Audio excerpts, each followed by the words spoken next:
We are here in Pulau Kempas, which is the main village of the Temuan Asli tribe. The Temuan people are in a long-standing battle for the rights to their land, which are not recognized by the state government. This may result in the Temuan taking the matter to court in response to a challenge by the Menteri Besar of Selangor. We speak to Tok Batin Malam Gerchang and his son Dewi Malam on their views. Kalau boleh, perkara ini rasa saya boleh. Ya? Kerajaan negeri pergi turun mahkamah sebab kami apa sebahagian kami nak bincangkan perkara ini lagi pada mahkamah. Kalau yang mau betul-betul menekankan kehidupan orang-orang kami, orang-orang asli, kami akan turutkan apa yang kelakuan yang terjadi pada hari ini. Kalau MB dah mencabar pada saya rasa perkara ini saya tidak takut dan gentar. Kalau boleh kita menjalankan apa yang mencabar tadi MB, saya akan turun di mahkamah. Diri saya kurang selesa daripada apa yang saya duduk semasa saya kecil sebagai besar. Belum saya dengar MB mencabar orang-orang asli. Adakah ini menghina saya? Rasa saya memang kecewa, sedih dan rasa menitik air mata. Sebab saya banyak sangat bentang perkara ini, mungkin satu kejadian buruk. Itu masa saya kurang saya nak bercakap. Ingat-ingatlah MB kepada orang-orang asli. Jangan mencabar daripada diri saya. Saya adalah Batin Malam Anak Gerchang.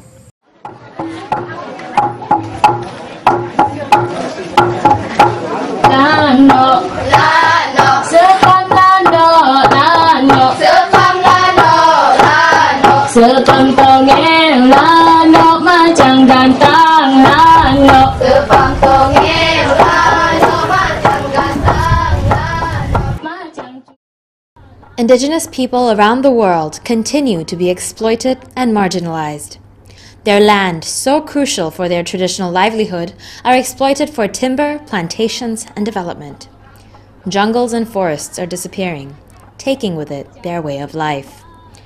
The Malaysian indigenous population, the Orang Asli of the Peninsula and Orang Asal of Sarawak and Sabah, have not been spared these pressures from economic interests for their ancestral land.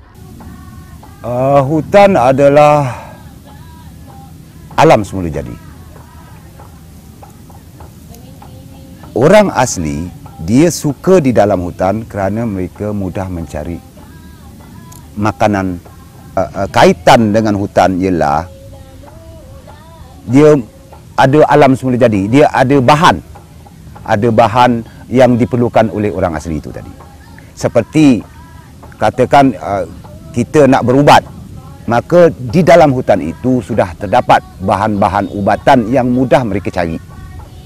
Jadi hutan adalah satu tempat yang sesuai untuk cari, untuk mendapatkan ubat-ubatan seperti ubat luka, ubat orang nak bersalin, lagi untuk orang yang sakit kuning. Ya, semua ubat-ubatan itu ada di dalam hutan. On the peninsula, tribes like the Temuan in Selangor are facing pressures with state and federal governments. The British colonial government demarcated their land and gave it reservation status. This status is now being ignored. Kita pembangunan ini, kita nak terima tak nak terima, kita kena berdepan. Perubahan tetap akan kena kita ikut. Tidak, kita harus. Pembangunan tidak akan berhenti, maka perubahan pemakanan kita juga berubah.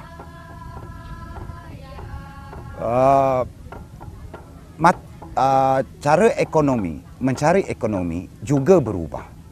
Maka kita perlukan pendidikan, kita perlukan keselamatan, jaminan keselamatan, security yang cukup bagus, dan kita perlukan keamanan untuk menjaga kita supaya dapat menjaga keluarga kita, negara kita, dan kita boleh mendapat apa yang kita hendak cari. Apa yang kita hendak cari, apa yang kita hendak. The Pakatan Rakyat government has not been forthcoming in settling issues with the Temuan community. The Temuan had hoped that they would bring a long-awaited change.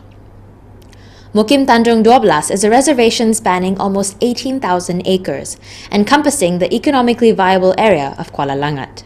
This mukim was gazetted as a forest reserve with the Sakai, today known as Temuan. They were granted special privileges in the reserve by the colonial government. Kawasan ini memang dihaskan kepada orang asli. Tetapi ada pihak-pihak tertentu yang mempertikaikan kawasan yang telah tertulis ini tadi. Jadi pihak-pihak kerajaan, bila kita orang nak buat sesuatu di kawasan ini, nak buat nak buat projek ke, mereka kata ini kawasan ini bukan orang asli punya. Dia kata kami ini menceroboh kawasan kerajaan katanya. Walaupun kami tunjuk bukti itu pada mereka. Berbagai-bagai alasanlah pihak kerajaan telah bagi menafikan hak kami.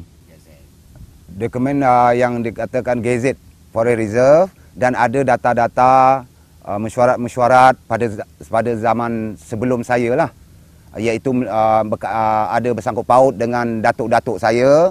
Datuk saya masa tu dia menjadi batin luar. Jadi itulah yang kita yang diperkatakan dipertikaikan hak kami, dipertikaikan apa-apa yang kami hendak lakukan. Jadi banyak hak kami diganggu-gugat lah. Diganggu-gugat. Seperti bila kami nak buat projek, dia kata ini bukan hak kamu, ini hak kerajaan. Tadi tak ada nak katakan itu orang asli punya. Cuma yang ada tinggal tu sajalah, rumah-rumah yang ada sekitar kawasan-kawasan kebun yang ada itu yang dikata orang asli punya. Menteri Besar Selangor sementara ini dia tak ada apa-apa diperkatakan sangat. Ada sedikit masa tu dia kata kalau ada pertelingkahan kawasan yang rasa tak puas hati, dia suruh kami bawa ke mahkamah lah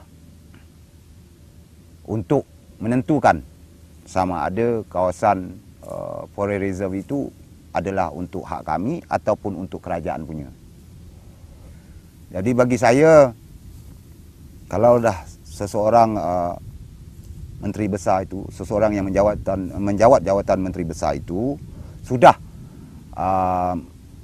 mencabar, sudah memanggil kita, sudah mengundang kita ke mahkamah, maka kami kena sahutlah cabaran daripada menteri besar itu. Kerana mungkin menteri besar memberi ruang kepada kami. Dan kami juga, masyarakat orang asli Tanjung 12 dan saya Dewi bin Malam, mengucapkan terima kasih kepada Menteri Besar Selangor kerana memberi ruang kami, mengundang kami ke mahkamah untuk diadili. Kerajaan kita PKR yang baru, yang kami nampak masih samar-samar. Tidak ada satu fokus yang benar-benar memberi input yang tepat kepada masyarakat kami. Malahan tempat tinggal kami pun masih kedudukannya masih terumbang-ambing. Tak ada saluran yang benar-benar membantu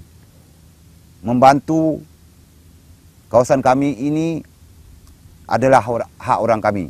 Jadi yang dalam kerajaan PKR sekarang ini, kami telah berusaha untuk mengekalkan kawasan ini, dan kami juga sudah berusaha untuk meninggikan taraf hidup. Supaya kami melaksanakan projek-projek yang kami kendaki mengikut acuan kami. Tetapi pihak kerajaan PKR banyak menyekat kami. Macam ambil contoh, kami nak buat ambil hasil bumi, hasil pasir, pihak kerajaan PKR tidak mengizinkan kami nak buat, walaupun kawasan yang kami buat itu adalah lingkungan kawasan yang telah diberitahu pada tahun 1927 tu. Dia tak izinkan kami nak buat. 1927 itu adalah satu pengisytiharan. Pengisytiharan kepada kami, iaitu memberi tahu iaitu hak kami, hak istimewa kepada kami, iaitu khas kepada kami, khusus kepada kami, iaitu kawasan 17,900 itu adalah untuk masyarakat kami. Sebagai individu, sebagai jiwa saya, seorang orang asli ataupun seorang manusia, saya memang sudah anggap ini adalah satu penipuan. Kerana yang telah tertulis pun masih boleh dinafikan. Sedangkan yang sudah dinyatakan di situ, tertulis di kertas itu pun masih boleh dipertikaikan. Dan hak-hak kami pun banyak yang diganggu gugat. Hasil-hasil diberi peluang kepada pihak-pihak lain. Sedangkan hasil-hasil yang ada, orang asli tidak mendapat. Tidak mendapat hasil-hasil yang telah dikeluarkan oleh masyarakat lain tu tadi. Walaupun kerja-kerja yang mereka lakukan adalah daripada tempat yang telah dihaskan kepada kami. Hasil-hasilnya banyak telah terkeluar kepada yang bukan kepada orang asli. Orang asli sedikit pun tidak dapat. Ambil contoh daripada hasil lumbung. Hasil lumbung, hasil biji. Orang asli tak dapat hasil biji. Yang dapat semua pihak kerajaan dan orang-orang tertentu, saya tak tahu. Hasil-hasil hutan, kayu balak, orang asli tak dapat. Ikan-ikan, jenis-jenis family ikan. Ikan daripada ikan hutan tanah gambut, seperti ikan belontok, ikan limbat, ikan keli, ikan belecat, ikan betok, semua pupus. Kami tak dapat hasil. Jadi rasa saya tertipu. Hasil pemakanan kami musnah, hasil bumi kami tak dapat, hasil hutan kayu balak pun kami tak dapat. Akhirnya kawasan kami dipertikaikan bukan untuk kami. Itulah rasanya saya tertipu. Kami orang asli sudah tertipu dengan ditulis istimewa. Orang asli yang bahasa saya tua ni sedih. Saya menitik air mata. Apakah hidup kami?